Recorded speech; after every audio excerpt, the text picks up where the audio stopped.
Subgingival exploring. Using a sweeping stroke, begin from the mid-buccal surface to the most distal surface, across the buccal surface and to the mesial surface, ensuring that only the tip of the explorer touches the tooth, is one of the most important factors in maintaining continual adaptation to root anatomy. This small surface area, as it contacts the root, triggers the vibration of the explorer tip through the shank and handle to the clinician's fingers.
Next, the same stroke is used to the lingual surface.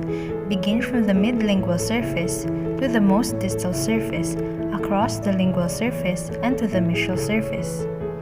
Only up to 2 millimeters of the tip should be used, which allows the clinician to approach the deposit at a 5° to 10° angle to feel the configuration. This position maximizes the tactile sensations. During activation, continual rolling between the thumb and index finger is used, in conjunction with pivoting of the wrist and forearm to maintain proper adaptation. Rocking the explorer in an oblique fashion on the lingual and buccal surfaces or a vertical and diagonal direction on the proximal surfaces is continual and uninterrupted in order to assess the entire root surface.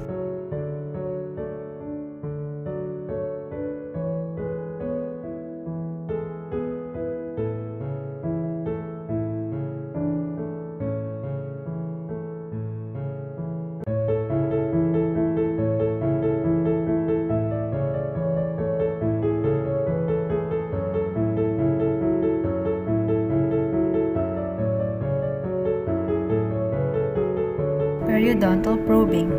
First, assess for the gingival bleeding by gently running the probe around the first 2 millimeters of the gingival sulcus. Use the probe to measure the pocket depth of each tooth at 6 points, 3 on the facial or buccal surface, to include a mesiofacial or mesiobuccal, facial or buccal, and distofacial or distobuccal point, 3 on the lingual surface, to include a mesiolingual, lingual, and distolingual point.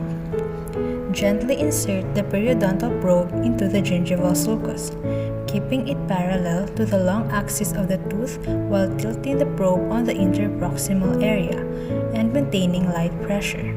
Continue to slowly push the probe until you feel mild resistance, signifying that you've reached the epithelial attachment. And finally, measure the pocket depth using the markings on the probe. Move the probe around the circumference of the tooth, measuring the pocket depth at each of the 6 sites.